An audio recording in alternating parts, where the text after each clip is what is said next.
السلام عليكم ورحمة الله وبركاته.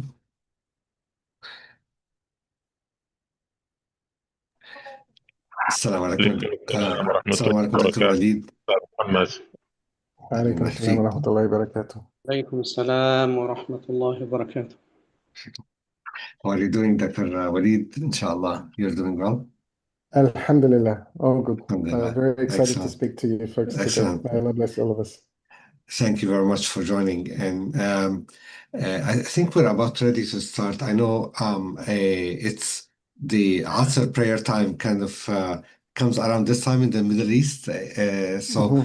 hopefully more people will be joining shortly. But it is being recorded nonetheless. And inshallah, we can, we'll provide the recording for sure. So for those who are late a little bit. Let's give it a minute and then we can start. All right, Um, inshallah. welcome, and really excited to have you among us today. Jazakumullah khair. Let me get my slides up, inshallah. Make sure that we have all Yes, the absolutely. technical Sounds details great. so we can Excellent. get everything going. And Dr. Majdi Sawalha is with us as well. He'll be presenting you. So.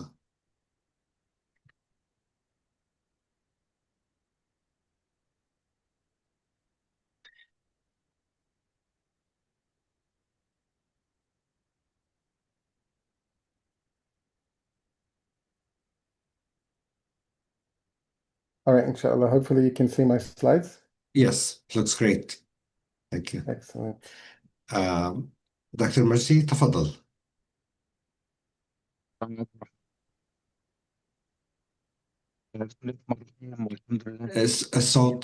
The sound is really breaking, and maybe you want to try a different microphone. Or, yeah.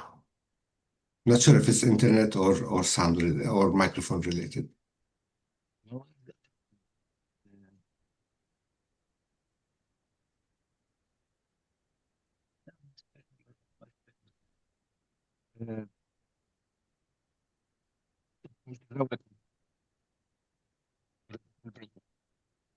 Yeah, it's still breaking up.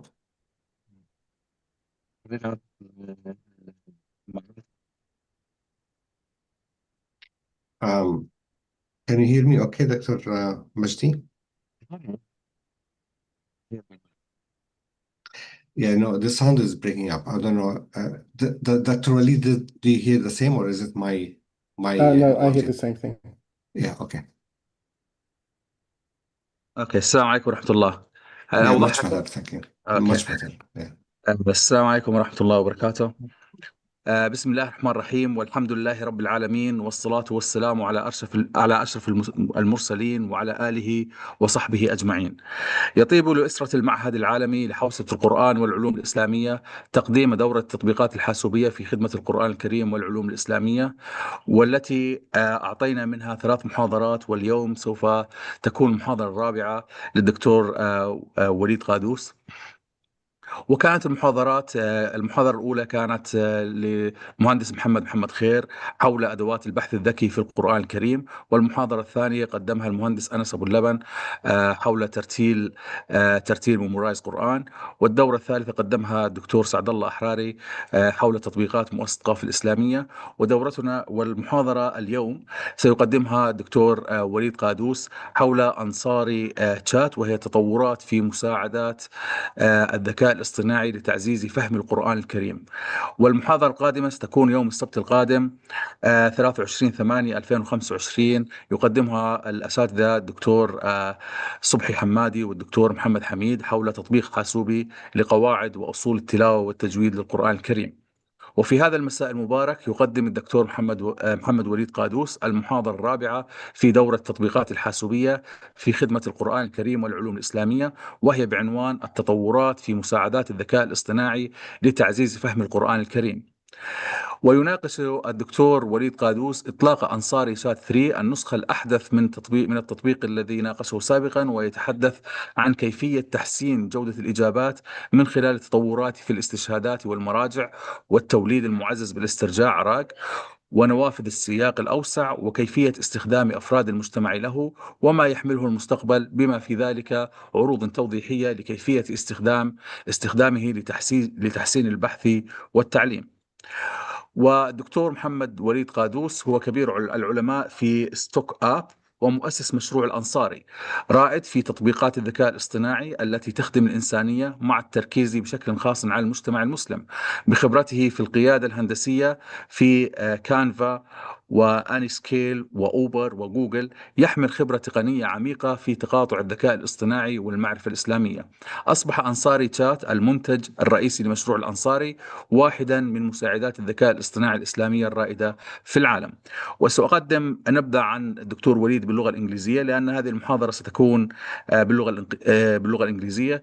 كذلك نعتذر عن تقديم الترجمة الحية، وذلك بسبب أعطال تقنية في تغيير الابلكيشن التي كنا نعتمد عليها سابقا، وإن شاء الله سنطورها في مؤتمر إيمان والمحاضرات القادمة إن شاء الله.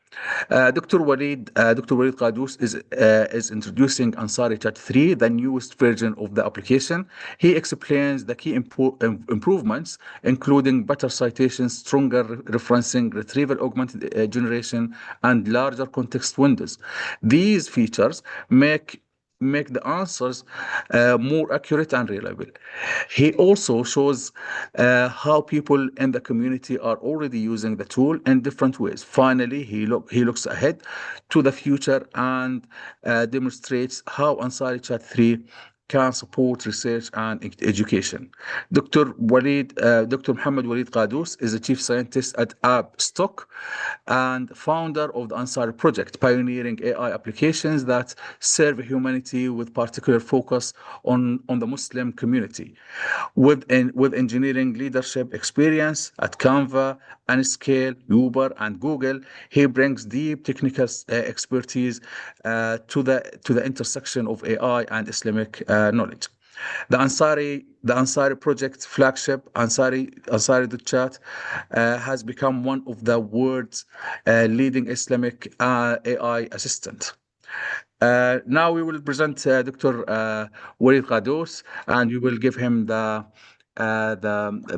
mic to speak to us in his interesting talk, and we are looking forward for this talk. Please, Dr. Qadoos, you are welcome, and start your جزاكم الله presentation. خير. بسم الله والصلاة والسلام على رسول الله. رب اشرح لي صدري ويسر لي أمري واحلل عقدة من لساني يفقه قولي.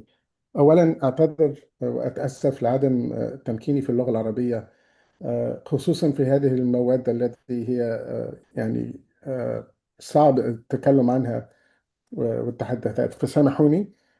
سأعطي المحاضرة باللغة الإنجليزية، ولكن يمكنني أن أجاوب على الأسئلة الذي منكم باللغة العربية إن شاء الله. So today I'll be talking to you about advances in Ansari and how we're using some of the advances that have happened in AI in the last 12 months, 18 months to make Ansari a better system. And subhanAllah, the last time I spoke about Ansari, I was at the Islamic conference in 2023 that Quran Computing organized. May Allah bless all of the organizers for that event. And so what I want to do is update you on the progress since then, because there have been a lot of updates. So I'll just start by, inshallah, giving you a reminder about Ansari.chat and its history. I'll do a deep dive into the features that are present in the new version of Ansari. And then I'll share, I think, a very interesting topic for us as practitioners in AI is when we create something like Ansari, where people can come in and ask Islamic questions and have them answered. What do they use it for?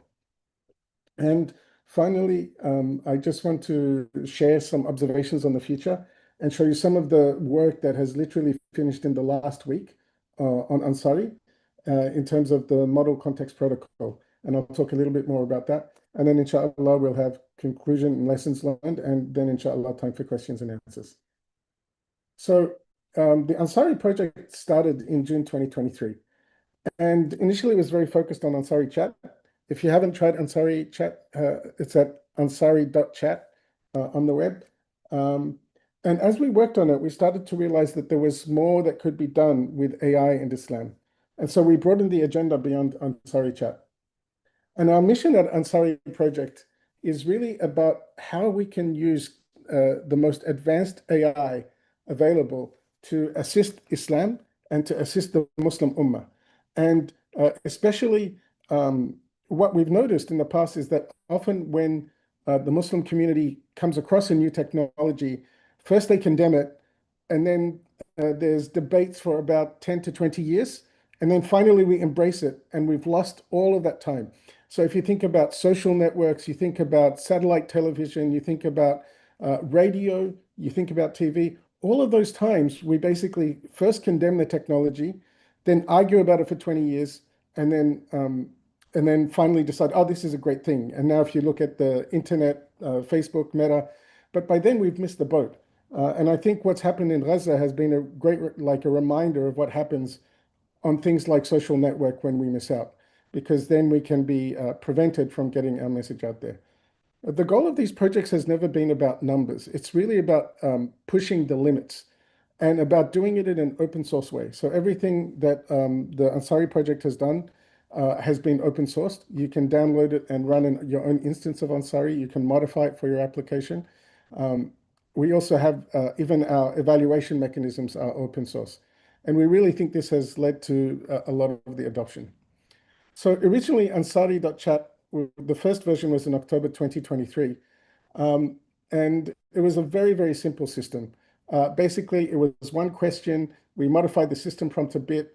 There was no history, but we did have good language support. And then in October 2024, we released Ansari Chat 2. And this was a big enhancement. It had, you could do retrieval augmented generation over Islamic sources. And that included the Quran, the Hadith, and the Kuwaiti Awqaf Fiqh of Encyclopedia of Islamic Fiqh, Mawsu'at al-Fiqh al-Islami from the Kuwaiti Awqaf. We added accounts so people could have a history of what they've done and saved conversations. And not only that, we gave thumbs up, thumbs down. You could share the content with other people.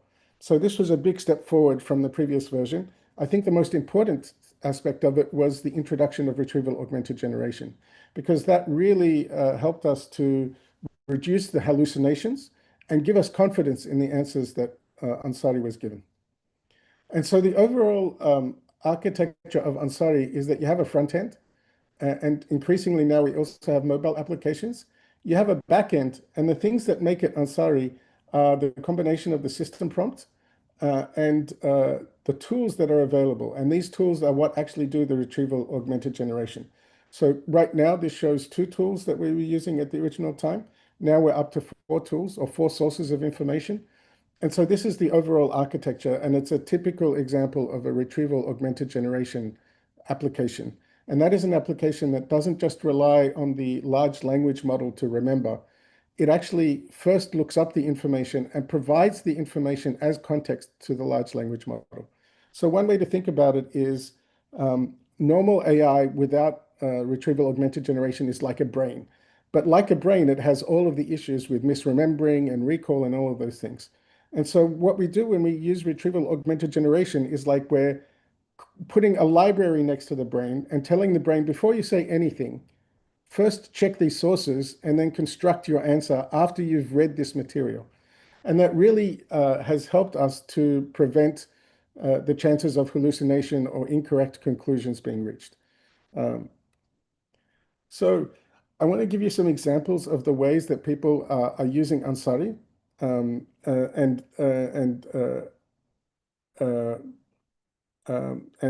doing some very interesting things. So what you can do is you can Islamize the stories. You can write 10 trivia questions. People ask questions like, does swallowing spit void your fasting? So one of my favorite stories was one of my nieces was in a class at an Islamic school, at a weekend Islamic school.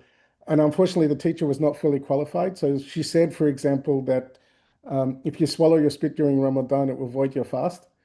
And the niece just kind of did a quick search on Ansari, went and showed it to the teacher and said, are you sure about this, to prevent that issue?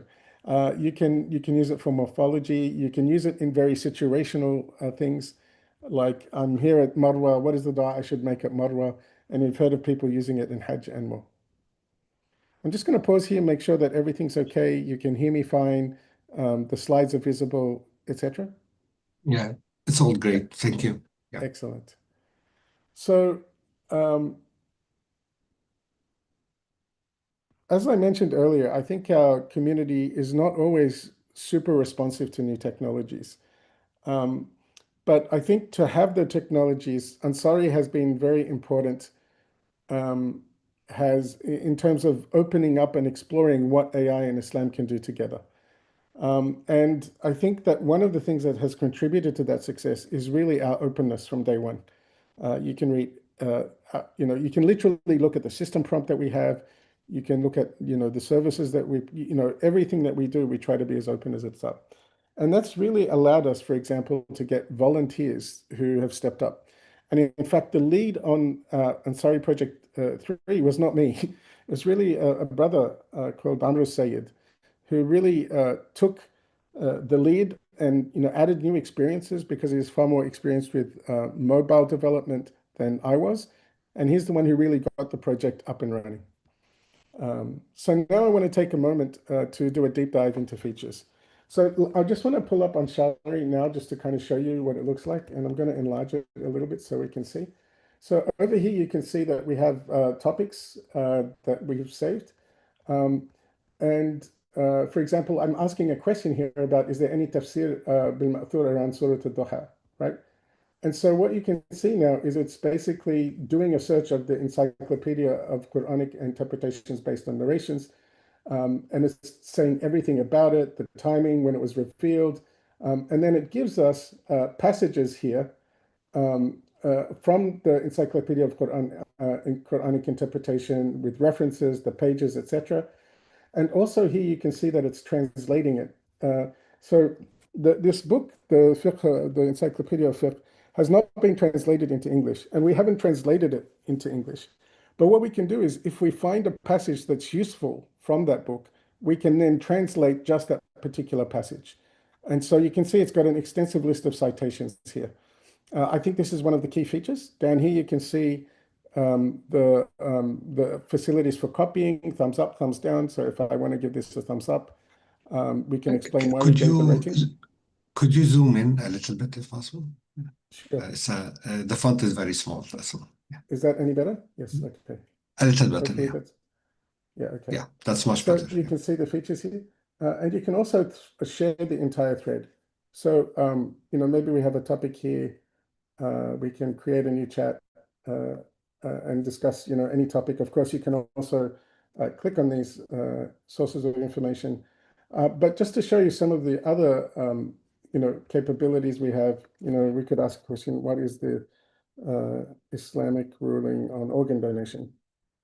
And the point here is not that this thing is just going to make up an answer, but as we'll see, it will then go and search on Mawsu' al-Fiqhiyya, and it will kind of find all of the sources and can compose its answer. And sometimes it takes a while because it's searching multiple documents. So, you can see here that the majority position, all of the particular information, and so on. So, and then it would provide the citations at the bottom for its position, right? And then, so as you can see, it will then provide the citations, the encyclopedia, and the citation to the Encyclopedia of Islamic Jurisprudence, right? So that's a quick walkthrough of Ansari and the capabilities that we have. So now let's go through each of the different features that we added in Ansari v3. And the first thing is that we massively expanded the availability. Initially, Ansari was just available on the web, but it's now available on the web, WhatsApp, Android, and iOS. So you can just search for Ansari Chat in the app stores and it will be available to you. And so hopefully that gives us an increase in the number of places where people can use Ansari. And then the other thing that we've added, again, due to a volunteer, not to me doing it, was he said, our Ummah uses WhatsApp a lot. What if we were to make Ansari available on WhatsApp? And so if you send a message to this number, Ansari will reply with answers to your questions. And if you are using, if you're logged in, you get one history with your account across web, iOS, and Android. I think the second most important feature is really the effort that we put into reducing hallucinations. Not that we were seeing a lot of hallucinations before, but we added one particular source, and you'll see what drove that choice is really the set of questions that people were asking. And we massively improved the quality of the answers that we produced. And again, I think a very important feature, in fact, for me, one of the flagship features was this use of citations. So that now, whenever it answers a question, it not only gives you the answer to the question, it says, this is the hadith, this is the Quranic ayah, this is the section of this particular book that answers that particular questions. And the vast majority of answers now include citations, on the order of 65%. So no matter what the topic you ask is, it's a 65%. When you're asking about something like the Quran, it's much closer to 90% because it's very clear when you're asking about the Quran that you should be looking for sources of information there. And so this has really helped us in terms of connecting the hadith. We don't have issues with made up hadith or made up ayahs that some of the other systems, if you just were to use ChatGPT, it sometimes either makes up hadith itself or it can make up the reference to the hadith. And this is a much more concrete system for us to be able to do that. As I mentioned earlier, we had a very good collaboration with a team called Usul.ai. If you haven't seen Usul.ai, it is a comprehensive set of thousands of Islamic books with a starting AI search mechanism. And they added that in the last few months. But it's definitely worth looking at that. But what we chose to do there, and just like when we chose the Encyclopedia of Islamic Fiqh, we deliberately chose a source that was ecumenical. It was not associated, anything within the mainstream Sunni strands. It was something that we felt was within scope, and we didn't want to pick within that scope of mainstream Islam any of the particular madhabs or perspectives or anything like that. So again, that's what led to us choosing that for the first thing we add for tafsir, that it should be tafsir bil ma'thur, right? There's no, that's more of an encyclopedic type of source of information. So as I mentioned, we also spent a lot of time optimizing the mobile experience. And one thing that we've been very concerned about is it's one thing to say that you don't have errors. But it's another thing to actually test it. So together with Ansari v2, we also released what we call Batik. And Batik is a set of 100 multiple choice Islamic questions that are based on real questions that the users asked. And they have different topics like Islamic history, tajweed, Quran, etc., etc. And this gave us a way to test the quality of the system. And what we can see is that, if you were to use something like the old version of GPT 3.5, its error rate on this was, its success rate was only about 77%. When GPT-4 came out, it got a little bit higher. And Ansari v2 was very similar to GPT-4's rate. But with the release of Ansari v3, we are now hitting 100% accuracy on Batik. And so now the problem is Batik is too easy for us to assess whether it's good or not. But what we've done is we've also made Batik available in human form. And if you go to docs.ansari.chat and you go to the validation section, you can actually do the test. Maybe I can show you folks that. And you can decide whether the questions are too hard or not. So let's just have a look at that. So just so you can get a flavor of this.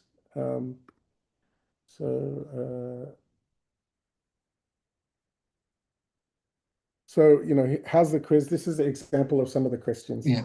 Right. If you could zoom in. Yeah, thank you. Yes. So you can try this out. Some of the questions are easy, but some of them are much harder. Questions about history, the Quran interpretation, and so on. So, you can try this yourself and see what the score is like and see if you think that the test is easy. My intuition is most Muslims would get on the order of 70 to 80% on this test. And that's in part because we're taking advantage of the powers of AI, right? Like if you ask a human, how many times is coral mentioned in the Quran? That's not something that a human can do easily, but it is something that AI can do very easily. So hopefully this gives you an impression of what we're doing to test and make sure that these systems are very capable. So I think, as you saw, we also added capabilities for conversation sharing, and we also added capability for user feedback. And we've already collected about 885 responses for analysis. We don't try to, although it's noted, we'll try to do it and make sure that it's as anonymous as possible. But as well as that, another thing that we worked on was we worked a lot on the infrastructure. So we moved across from MySQL to MongoDB. We redid our CI/CD pipeline so we could be confident. And we also did a lot of work on infrastructure. So with that, I want to move on to the second part of my talk, which is to do an analysis on how people have been using Ansari and the different applications and things that they've been using Ansari for. And so let's dive into that, inshallah. So basically what we did is at my last presentation at the Quran Computing Conference, we were looking at a different sample period that was like from 2023. And so we analyzed the performance there, and we did a similar performance here for the first 3 months since Ansari v3 was launched. You're the first people to see this data, still double checking everything. So some of the numbers may not be quite right, but let's go through it anyway, inshallah. So the first one is about how much Ansari is used. And the good news is we've seen a pretty large increase in the amount of use that Ansari gets. Basically Ansari v3 is about, in the last about 18 months, we've added about 8.5 times as many users. Now, you could argue that in absolute terms, this is not a huge amount. 250 conversations a day is not that much. And that's a valid point. And that's something that we think about a lot, right? Like if you divide 250 by 2 billion, the number of Muslims in the world, that's nowhere near enough. And we realize that, and we think a lot about that, and that's something that we pay attention to. As I mentioned earlier, 65% of replies now have citations in them. And that is evidence to us of the improvement and the importance of citation. And we know that we could skip the citations if we wanted to, but it's about setting a standard for Islamic answers. And now if anyone builds a new AI, it is our hope that they will, people will ask them, well, Ansari has citations. Do you have citations? What are you doing to ground your answers in the sources of Islam, right? And as I mentioned, it depends on the topics. So the next 3 things that, we'll talk a little bit about,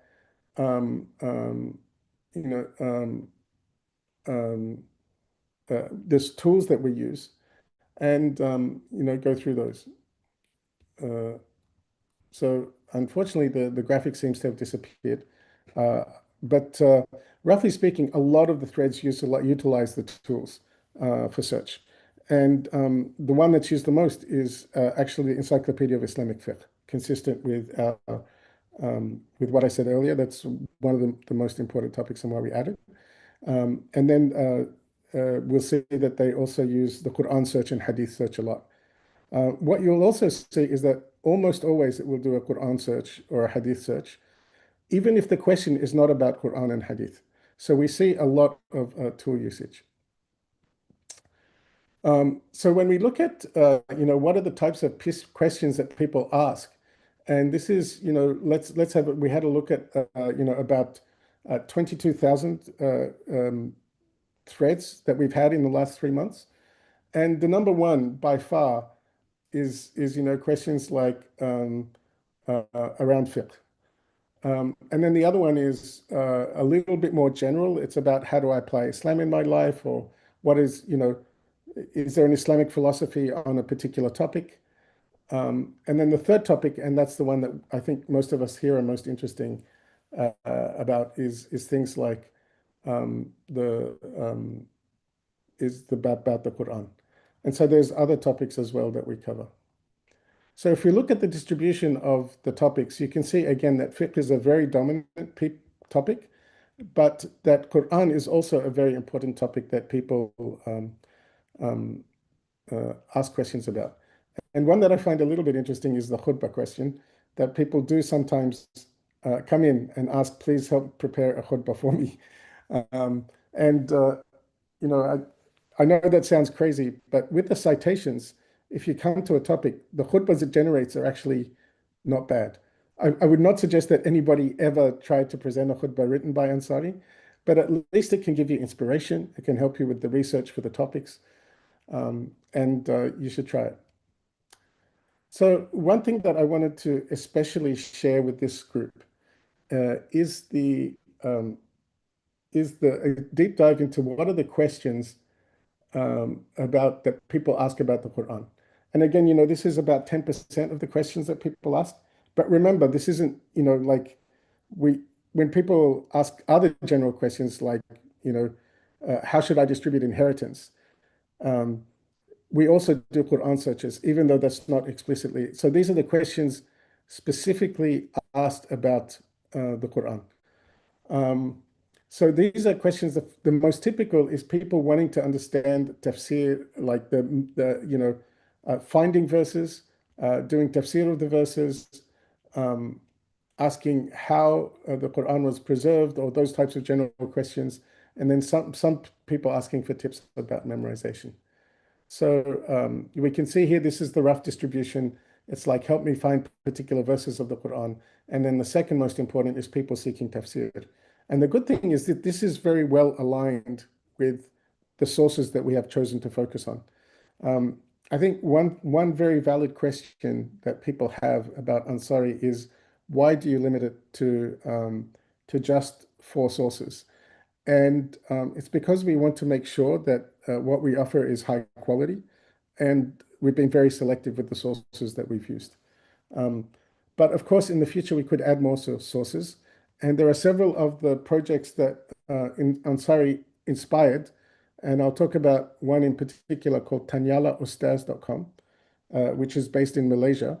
And they've added like dozens of sources, and basically within the Ansari framework, but still it still scales, but it's just we have to be very selective about the information that we put in.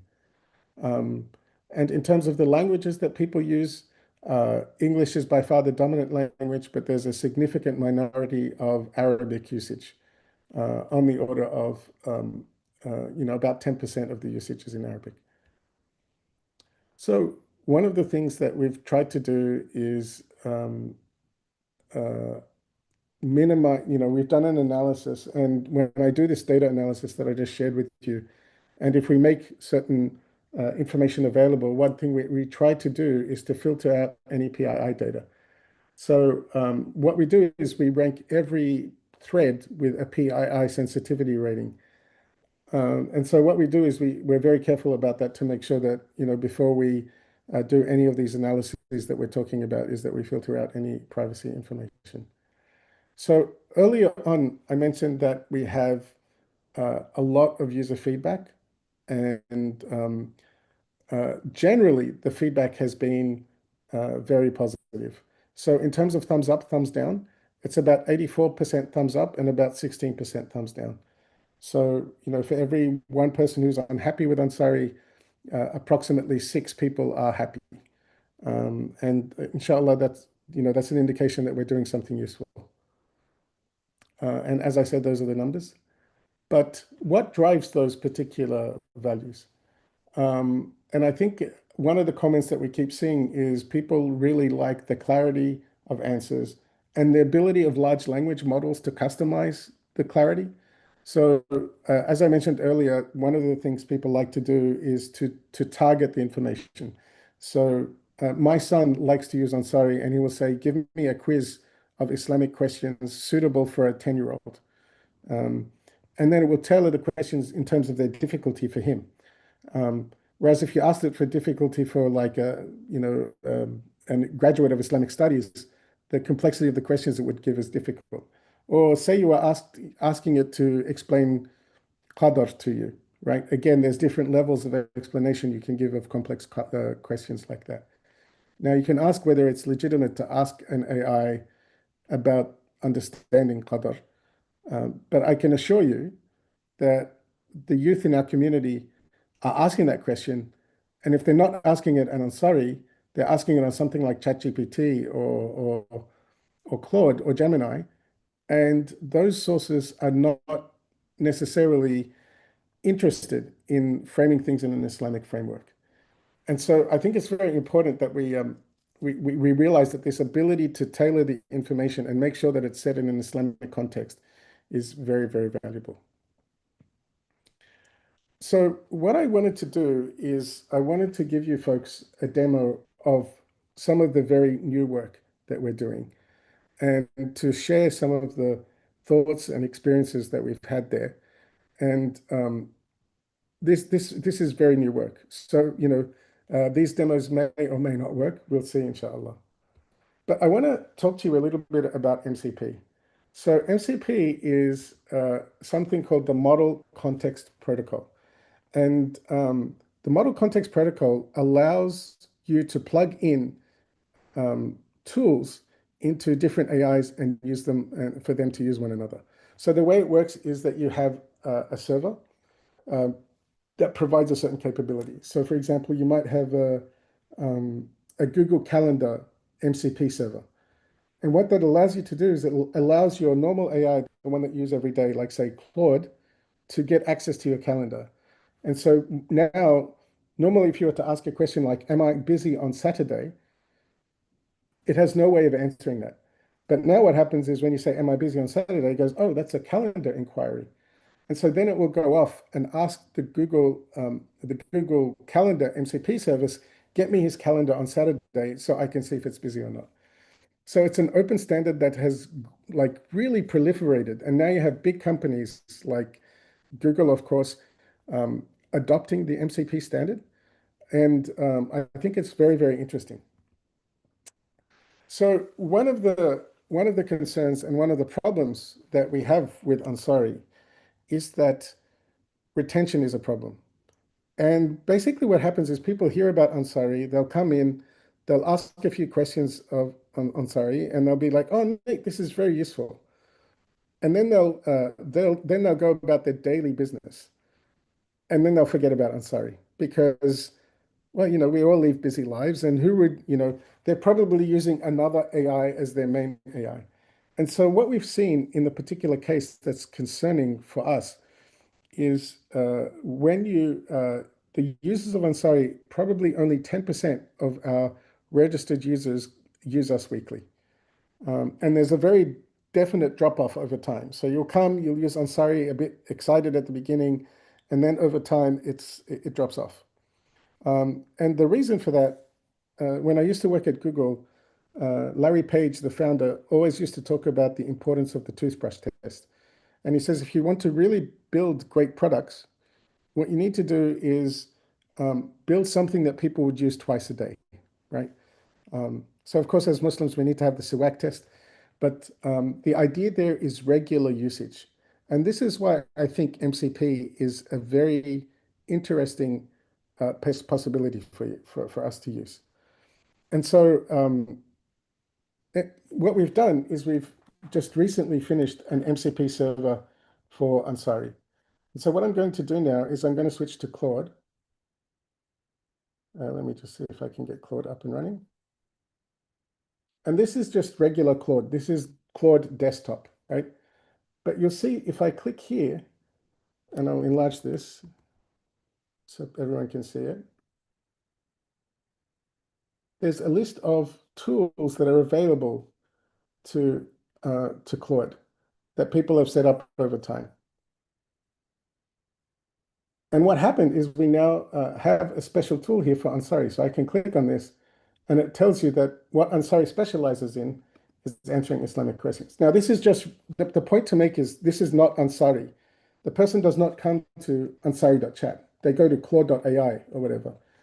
And so the idea is, let's say that you're a normal user, and you use Claude as your daily driver, daily driver. It's the AI that you use every day. And so we can see here that, this is just like, this is what you ask, like, this is the same AI would ask, like, what's the latest news in AI for? But what we can do is, if we now, and I can ask a live question, but if I now search for something like, how many times are corals mentioned in the Quran? Instead of it just searching the web for that information, what happens is it will then consult Ansari. Sorry, let me find the other one. Sorry, this one, right? So if you ask how many times is coral mentioned in the Quran, it will then come and ask Ansari. And as we can see here, Ansari is the one that gives the reply. And so now it's like Ansari has become the expert that Claude refers to when it's looking to answer Islamic questions. So afterwards, we get the answer and notice that it came from Ansari chat. And a similar thing would be like in Islamic views on organ donation, right?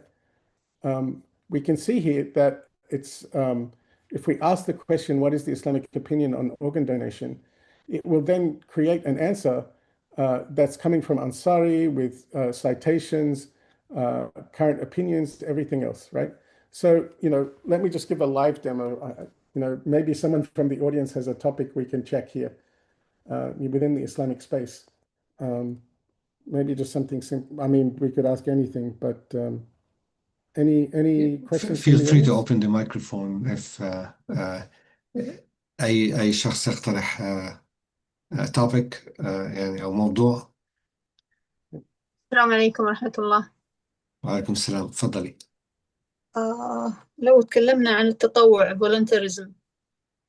Yeah. If you could ask please and see what kind of answers I'm going to get. Yeah. Thank you. شكرا. Okay. So again, if we ask a question like this, Claude will think about it for a moment. And the fact that it's asking an Islamic question will cause it now to defer to Ansari to answer that particular question. And right now it's doing the search, and sometimes these searches take a while, again, because we are hitting multiple sources and trying to find the most relevant information. And hopefully this works. But Jazakumullah khair, sister, for asking the question. Okay. We'll see. We'll come back to that in a second.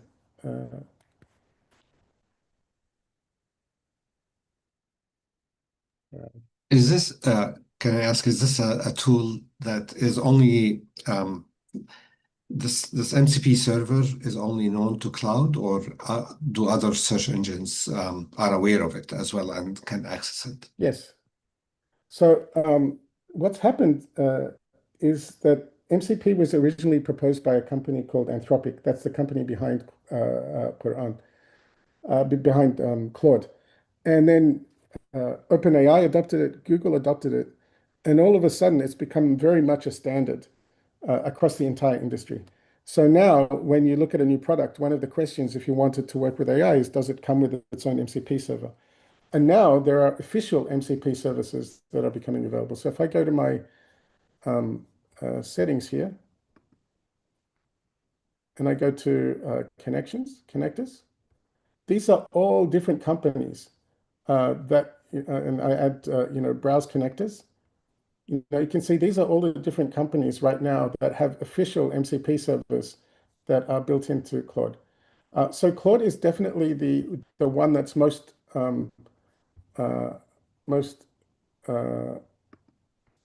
commonly used. So again, you can see the answers here. It has pulled out the Quranic verses, the prophetic guidance, and so on. And in this particular case, it didn't surface the citations, and this is because it's very new. But you can see that the Ansari answer, had definitely lots of citations, right? In fact, it has, 12 different citations for where to, to find all of the different information.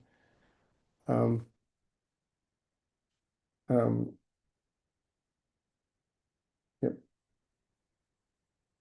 So yeah, that's an answer on that question. So it's becoming very much a very common standard. All right. And then the second demo that I wanted to show you folks. Sorry, I just wanted to follow up.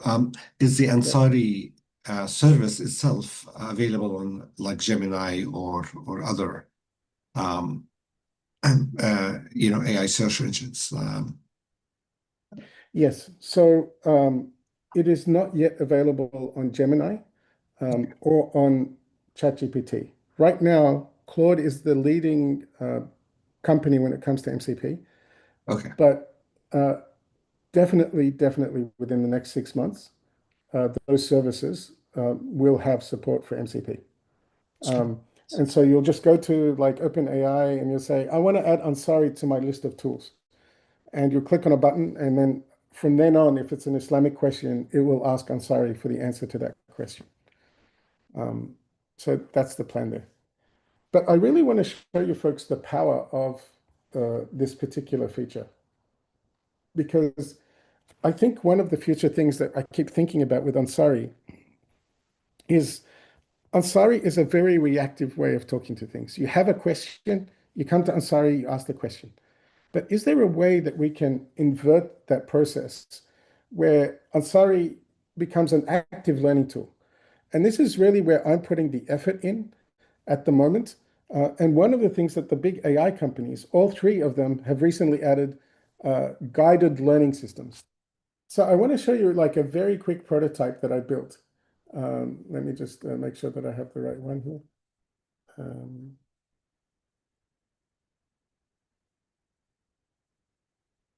Yes.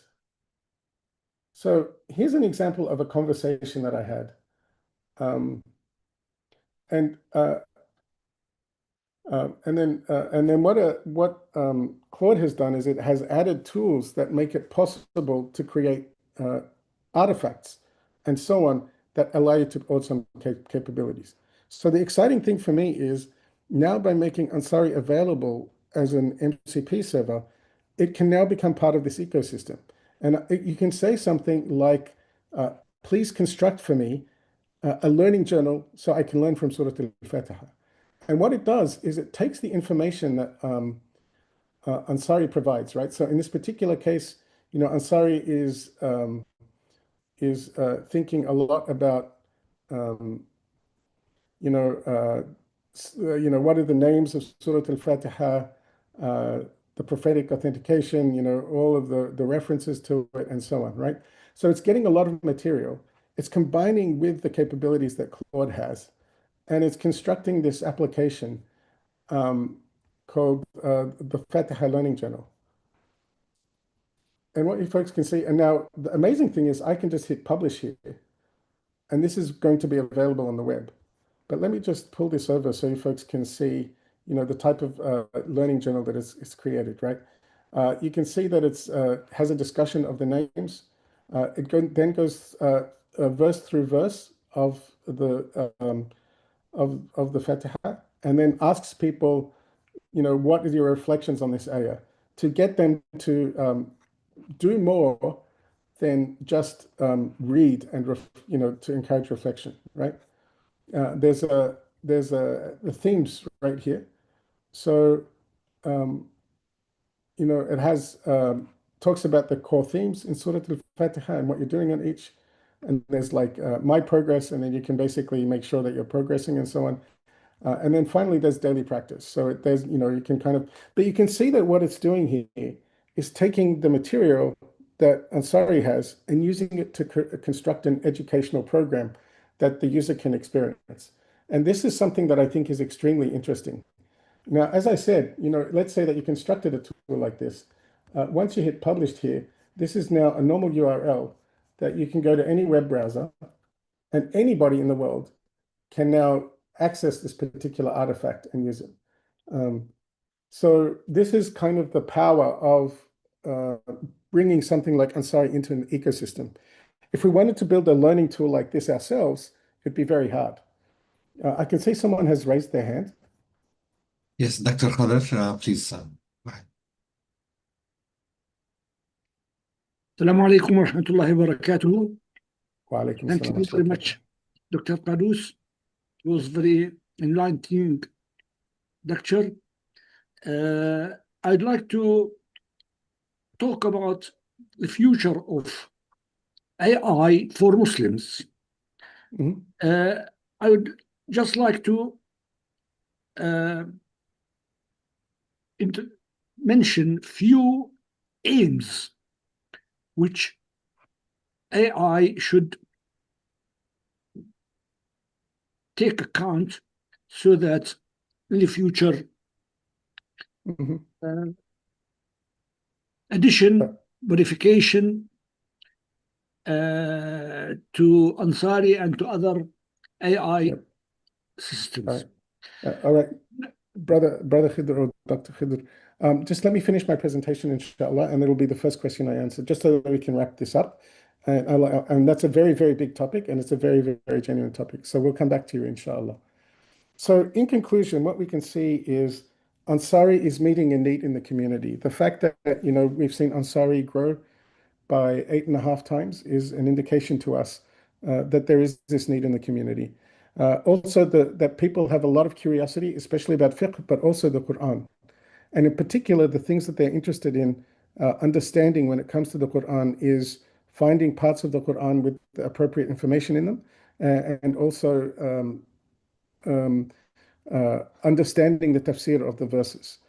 We can see that also that adding sources to the Islamic to Ansari has been incredibly helpful and very important for improving the quality of the answers. And we see that users have responded to this with, I would say, overwhelmingly positive feedback, even though there are occasional errors that Ansari produces in terms of the way that it extracts things. And finally, that I think it's a very, very exciting time in terms of what's coming next. And we are looking at multiple solutions for Ansari to be made accessible in ways that it hasn't. We've already expanded the way that Ansari is accessible beyond just a web page to WhatsApp, iOS, Android.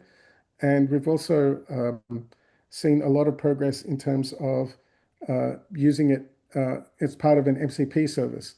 And one of the particular areas that I'm really looking forward to expanding with Ansari, and one that I think we should look at specifically using AI, is highly personalized education and learning.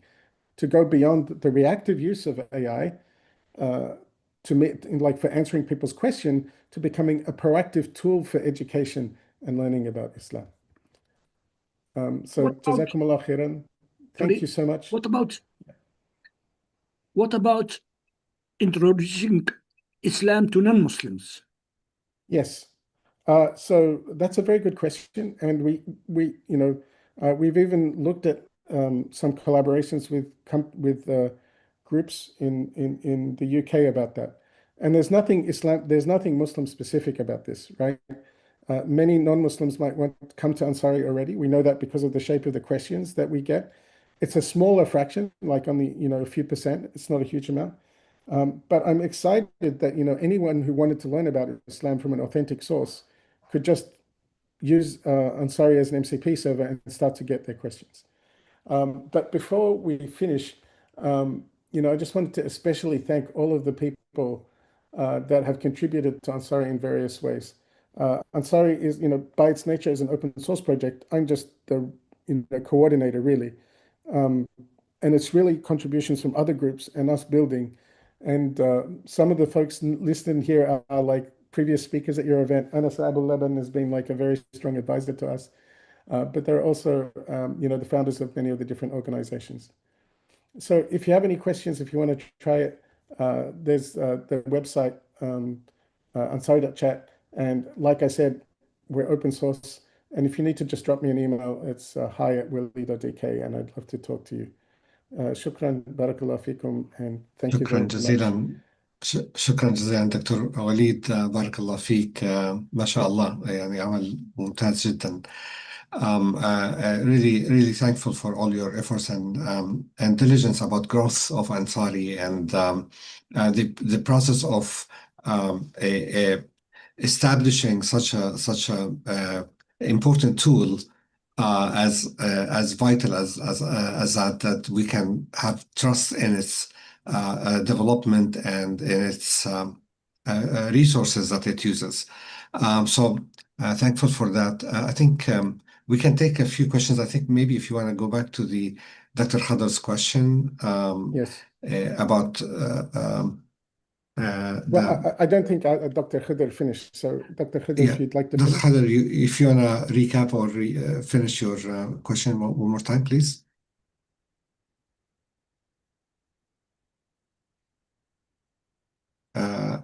Dr. Khadar, you might want to open the mic. Yeah. Yes, go ahead. Yes. Well, actually, we should think about long-term improvement to the use of AI by Muslims. Now, ultimately, we want Muslims, when they interrogate with Islamic AI system, to get the Islamic solution to any problem they face. For example, say about weather problem in the world. This is an international problem.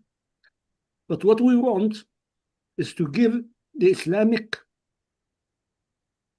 solution to such a problem, and so on. Yeah. On the opposite side, non-Muslims, when they ask about Islam, they should get answers which satisfies their queries. Now, as well, interrogating the system should simulate the great authors in Islam. For example, you may ask as if you are getting answers from Imam Shafi'i, for example, or Imam Ghazali. So simulation of the leaders of Islamic thought should, in a way, be simulated in such systems. Jazakumullah khair. Okay, so let's take each of those questions in turn. The first question about making answers available to Muslims. I think for me that's the next evolution, and that's why Ansari being available over MCP is such an important step. And I really wanted to be part of the discussion because like MCP is very, very well known within the research, within the AI community, but knowledge is spreading it out. And so that's one of the reasons that I wanted to get ahead of this curve, is to meet our users where they are. And like, again, you know, our usage is relatively small, hundreds of questions a day, right? But I am optimistic that by these types of integration, we can get further. There's another side of this project, which is ensuring that correct information is available in the AIs that people use. And there are some other brothers and sisters who are working on that. And there's more we can do with evaluation. So one of the things that we could do is we could build data sets that measure bias. And that's something that's kind of one of our back burner projects at the moment. But if someone wants to take, volunteer and help us build that type of data set and then do an eval of all of the different systems for bias, that would be something that would allow us to pressure existing AI providers to reduce the bias towards Islam. And, there is bias. And unfortunately, some of the newer models, the ones coming out of China, have extreme biases in some ways. And I've written about that in my Medium post. As for non-Muslims getting correct information about Islam, I think that that's something that is also something we need to be concerned about. But it's not that very different from the existing systems that reducing the bias in the existing systems. And I think we're seeing a sea change in terms of openness to Islam. And as I mentioned, our hope is to provide more correct information. And then to your third question about providing simulations of other scholars, my personal opinion, and this is a personal opinion, is that does not feel appropriate to me. because when you simulate a person, you are saying, and if that simulation says something, it's very hard to disentangle. And yet we can get most of the benefits. So right now for Ansari, you can say what did Ibn Hazm say about music, right? And that's something you can ask today that gives you the benefit of the simulation without the artificiality and risks that come with it. And I'm not sure that anyone could answer the question, what would Ibn Hazm say about climate change, right? Like to assert that we can answer that question is at least beyond the checkability. And I think really when it comes to Islamic information, we want to stick to grounded information sources. And so that's why I'm a little reluctant to pursue that course of action. جزاكم الله خير. شكرا جزيلا. أستاذة ضحى تفضلي. Assalamu alaikum. وعليكم السلام. وعليكم السلام ورحمة الله وبركاته. Thank you for this invaluable lecture. It is so important, I think. And I want to ask a few questions, if you permit me. What differentiates Ansari beside ChatGPT from the point of Quran? Does Ansari rely on reliable or depends on a reliable Quranic version? And the second question is, does Ansari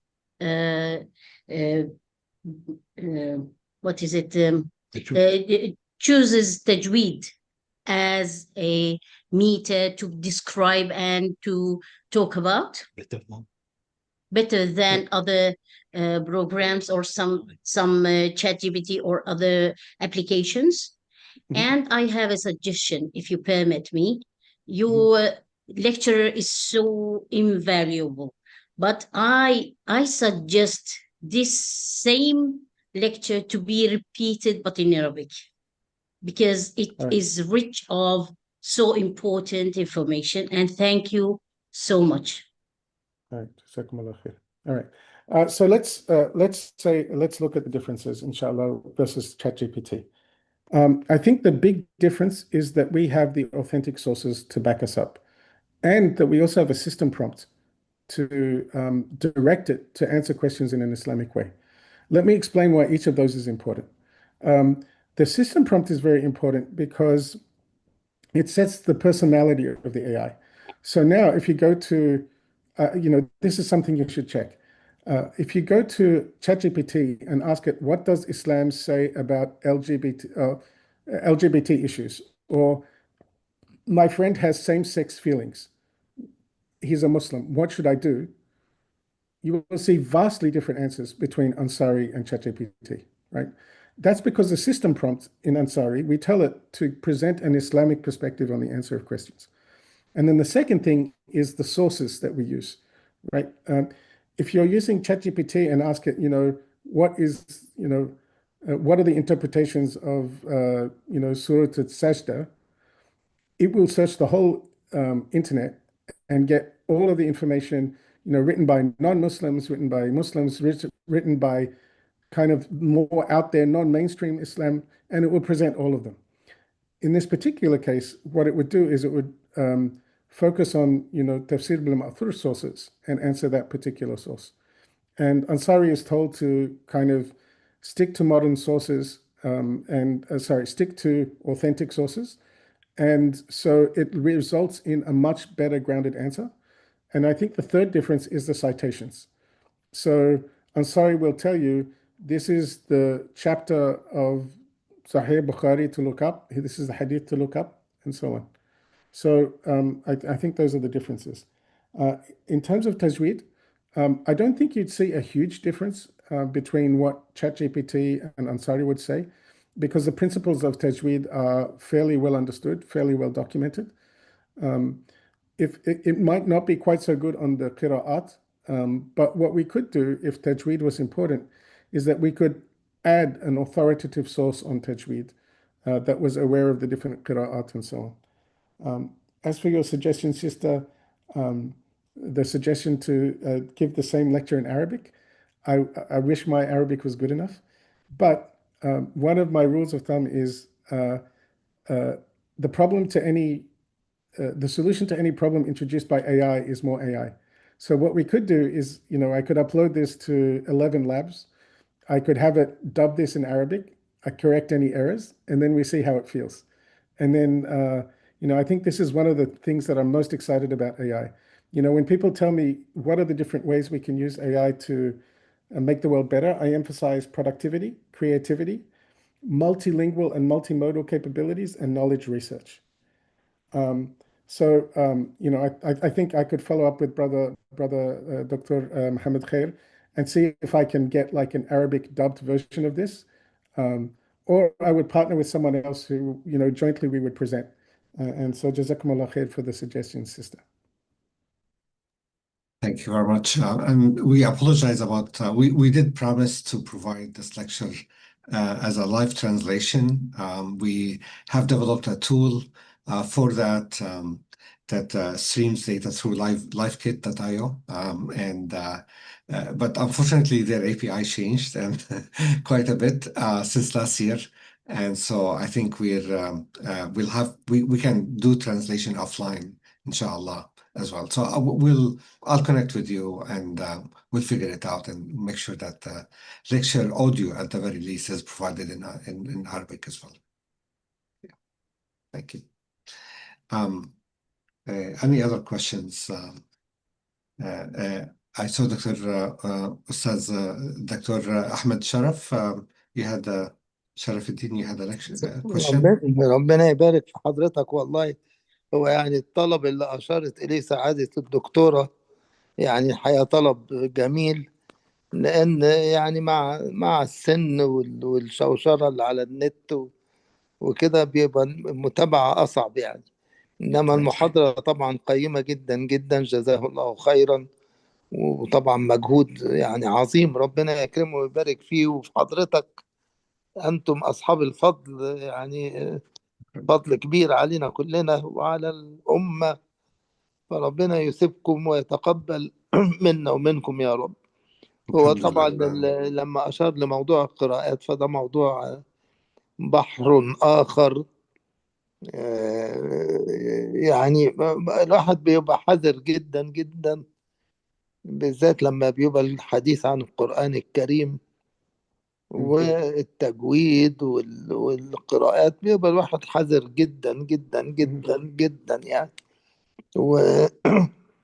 ويمكن حضرتك كان ليا بحث من فترة عن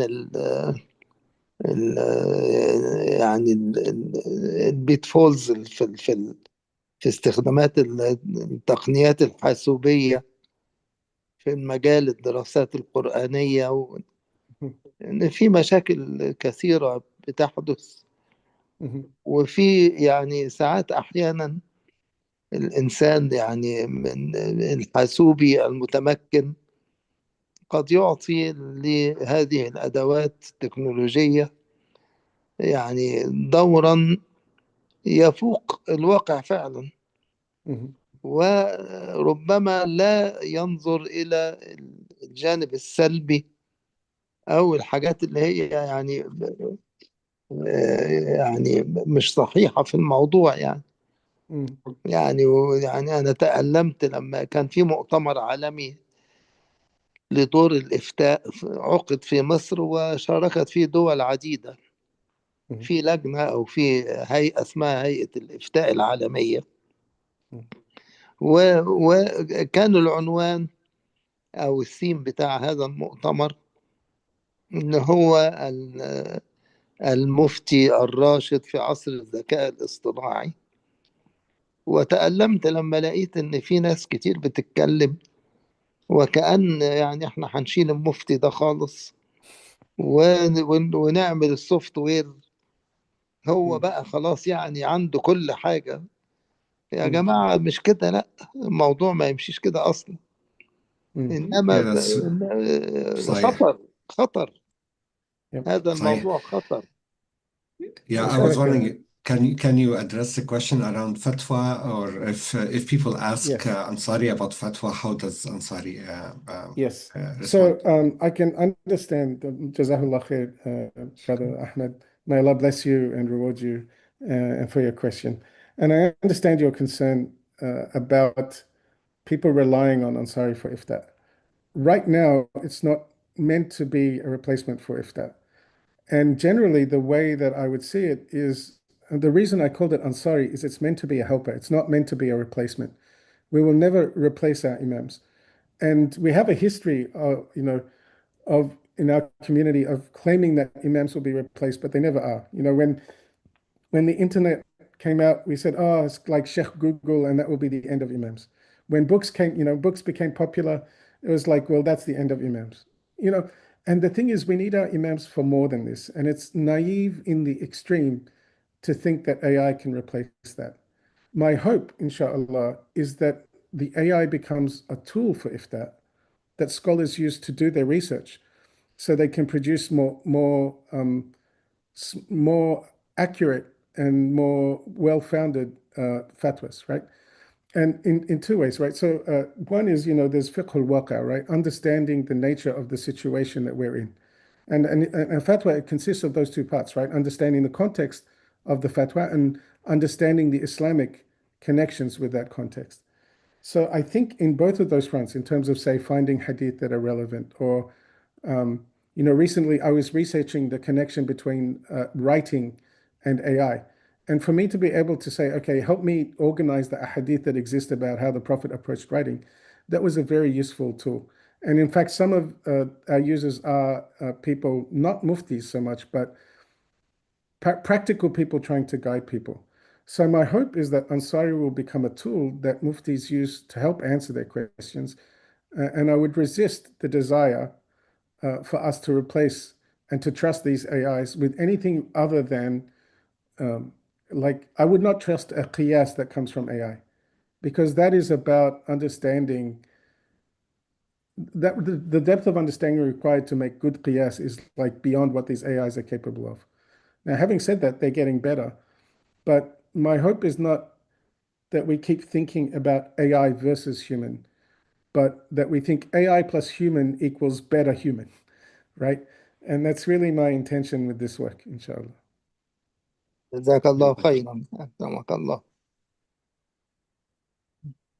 Thank you very much. Any other questions? I have a question I can ask maybe while people raise their hands. As far as usul.ai, you're essentially accessing it for tafsir.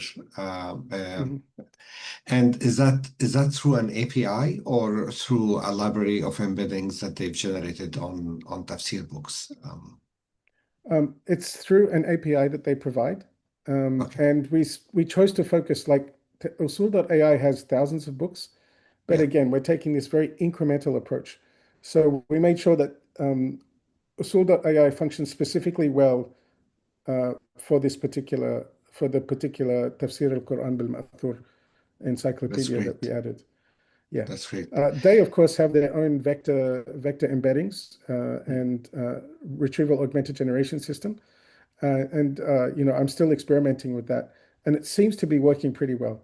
One of the concerns I have is, and this is something I've seen with Ansari too, is as you add more texts, the amount of irrelevant information that you have to sift through increases, and so the quality goes down. And so that's another concern I have with kind of adding more and more texts. And that is within, even with the sources that we have, that sometimes happens. And so you rely on the AI to be able to sort through and say, this is relevant and this is not relevant. But if the AI has to sort through more and more, its chances of getting it right are lower and lower. We have had interest in the Shamili. Obviously, Shamili has around like 650 books for tafsir. Out of the 15,000 or so. It has actually a lot more than 15,000 that are in PDF format, as opposed to the 15,000 are more in text format that are available. And we've had an interest as an institute to take on a project for translation of the Shamila, which is a huge project. But we have developed a lot of tools and software to enable that for translation. And I'm wondering if those embeddings were digitized as Arabic language or English first, and or if the translation happens live as on demand. So right now they don't do translation. So if you search, even if you search in English, it will return the results in Arabic. But I think one of the things that I really like about Ansari as it is now is this on-demand translation. But I'm very interested in the question of like, can we do bulk translation of the texts into new languages, and open up some opportunities. So as I mentioned, one of the people that I work with in the UK is a brother called Suhaib Said. He's an expert on the Quran, and we've been looking at translating some of the more complicated tafsirs, like Ibn al-Jawzi's tafsir, into English. And the results were surprising. We actually did a side-by-side comparison, and the AI was on par with human translation. So at least there is the potential there for high-quality translations. Yeah, absolutely. Yeah, no, the quality has come up, but I think we just have to be context sensitive to the translation of the verses and the hadith, so that those can come as rags from a authentic human source. So mixing human translation for these alongside with the machine translation for everything else, I think is would be the ultimate solution. Yeah. Inshallah. Yep. Inshallah. Dr. Mohammed Hamid Tai, تفضل. Assalamu alaikum. Thank you, Doctor, for your lecture. My question, first, I don't use Ansari before, but I will try, inshallah, to use it for Quran and other Islamic subjects. But I want to ask, is it like ChatGPT? When can I upload some files as resources and request from it to analyze it and to find the result from these resources? Right now, Ansari doesn't support uploaded files. It doesn't support audio either. So there are some limitations. Inshallah, once we have MCP up, then we'll be able to combine those two things together, just like you saw that I used Claude to combine Ansari with the learning tools that Claude already has. But unfortunately, right now, we don't support uploading of documents. Thank you. Thank you. Jazakumullah khair. Any other questions from the group? Great. Well, this has been a very insightful lecture. Thank you very much. This is amazing amount of work that you've done, and I know your leadership has meant a lot, given the understanding of all these the AI ecosystem and how we can really take these services and channel them to the service of Islamic resources and the Quran. And knowledge around Islam. So I really appreciate that. There is a lot of, I guess, one of the initiatives that some of the members of the Institute lead is around the dawah, and the role of these AI systems for spreading the dawah for Islam. I think is critical and key. I think the tools combined with the power of advertisement and power of spreading of this knowledge and awareness around the tool is important. And hopefully, if people in the audience or us as an institute can help you with that, we'll extend you some. There are some people within the institute membership who lead companies around advertisement and so they can probably help spread the knowledge around the Ansari. Yeah, absolutely. And I Excellent. think that's the biggest question with non-Muslims and answering their questions is how do you get access to them? Yeah. How do you get Ansari in front of them? I think once you get Ansari in front of them, they'll actually find that it's pretty good at answering their questions. But the question is, how do you find them? Yeah, that's true. Yeah. All right, inshallah. Excellent. Really نشكر دكتور وليد قادوس على محاضرته الرائعة، وإن شاء الله نتابع معه أعماله في السنوات القادمة، ونتمنى له كل التوفيق والنجاح في تطوير أنصاري. ووضعت روابط على الشات لأنصاري بروجكت. So I hope يعني أرجو من الجميع النظر إلى هذا الأوبن سورس، المصدر المفتوح لأنصاري، وهناك أيضا الموقع للتفاعل مع الشات انجن، فأرجو أنصاري.chat، فأرجو تجربته، وإذا كان هناك أي أسئلة يعني دكتور وليد is a member of our team إن شاء الله، of our يعني institute إن شاء الله. We can reach out to him as needed إن شاء الله. Thank you very much, Dr. Walid, and really appreciate all this great lecture. We have one more question from Dr. Hussein. السلام عليكم دكتور وليد. أنا بدي أشد على يد الدكتور وليد and thank you very much for a great service that you have offered to the Muslim community. I like Ansari very much.